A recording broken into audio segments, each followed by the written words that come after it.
منتخب السوداني يحاول يضيق المساحات، بينما هنا المحاولة مستمرة خطيرة. جول جول! هدف أول عراقي، هدف أول عراقي من رضا فاضل.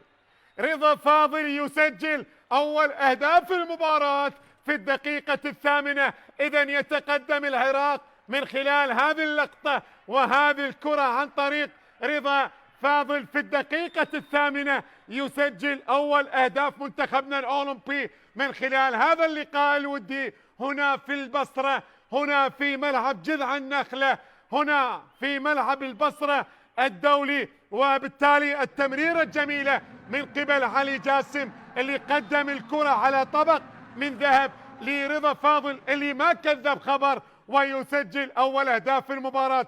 هدف للعراق مقابل لا شيء للمنتخب السوداني. شوف الإعادة، حط الكرة على يسار حارس المرمى منجد أبو زيد ليتقدم المنتخب العراقي. على يمينه حتى على يمين حارس المرمى منجد أبو زيد، وبالتالي يتقدم العراق. عندما نتحدث عن المنتخبات الأولمبية بالتفصيل والأسماء التي مثلت المنتخبات العراقية سابقا، هنا الهجوم، محاولة لثاني ثاني ثاني ثاني ثاني ممكن فيها علي. الله!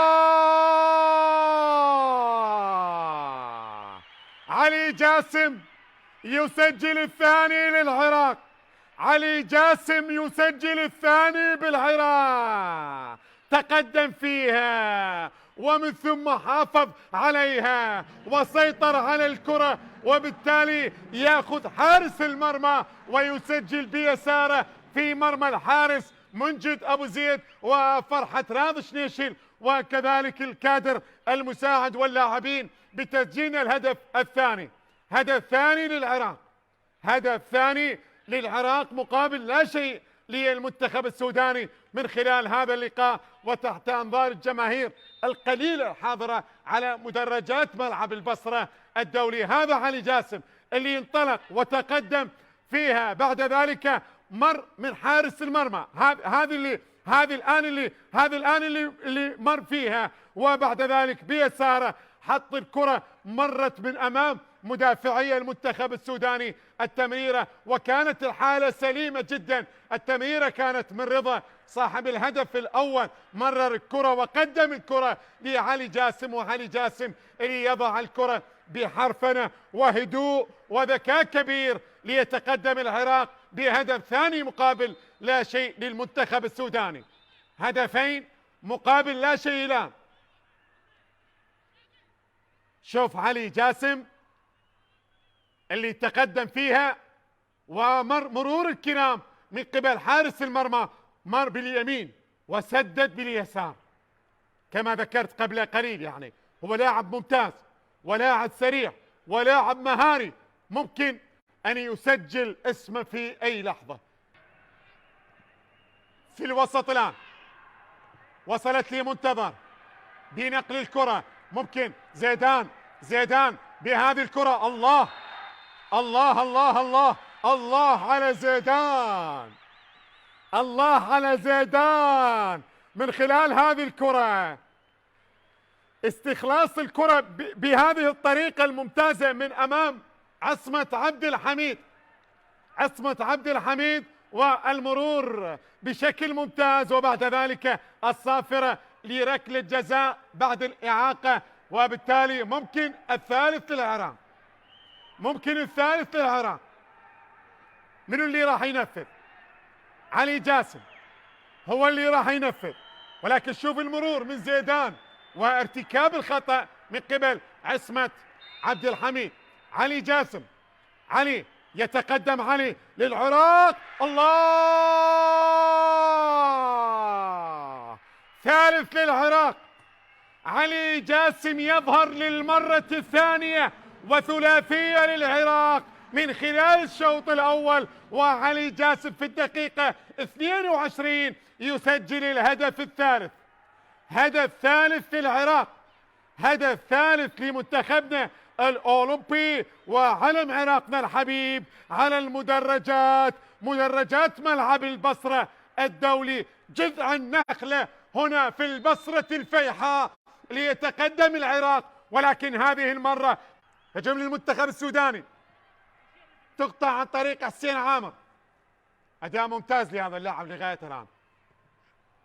تمرير لمصطفى، مصطفى جهة اليسار، ممكن من خلال هذه الكرة داخل منطقة الجزاء. الله الله الله الله الله الله الله الله، مصطفى وليد هدف رابع للعراق، جول رابع جميل، هدف رابع جميل للعراق. هذه المرة المدافع هو من تقدم وهو من سجل بهذه الطريقة الجميلة. اي والله، شوفوا الإعادة، بيساره حضرها، بيساره مر وباليمين سدد على يسار حارس المرمى، كانت بعيدة عن المتناول وحط الكرة في مكان صعب، حط الكرة. الله عليك، الله عليك يا مصطفى بهذا الهدف الجميل، بهذا الهدف الرابع، ورباعية عراقية لغاية الآن من خلال هذا اللقاء. وهذا أجمل الأهداف اللي يسجل 62. يا من تتابع وتشاهد عبر قناة الرياضية العراقية في كل مكان، التقدم لمنتخبنا الأولمبي العراقي على المنتخب الأولمبي السوداني ب4 أهداف مقابل لا شيء.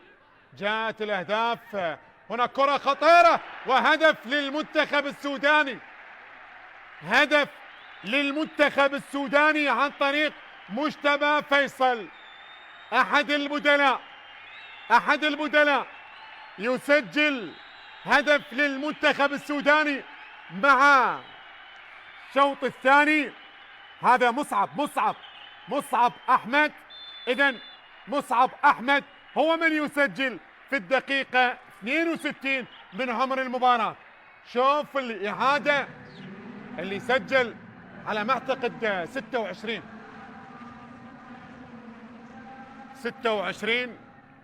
24 صانع الهدف. اي نعم، 26 هو اللي يسجل، و26 ليس بمصعب احمد، مجتبى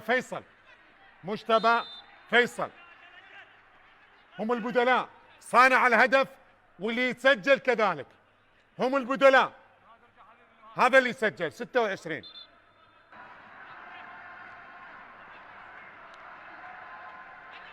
يذكر بأن هناك حالة طرد لزيد تحسين في الدقيقة 52. هنا تسديدة من مسافة بعيدة وهدف ثاني للمنتخب السوداني. كاظم رعاد على ما اعتقد هو من غير اتجاه الكرة، وبالتالي التسديدة من مسافة بعيدة يسجل المنتخب السوداني اللي أموره تختلف تماما من خلال الشوط الثاني. أداء ممتاز جدا، قدم شوط مثالي، شوط كبير على مستوى الأداء. شوف حتى التسديدة هي كانت باتجاه المرمى،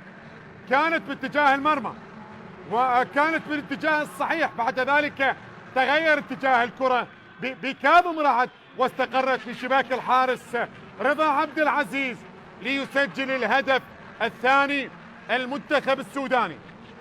التسديدة كانت حاضرة على ما اعتقد من جمال الحاج.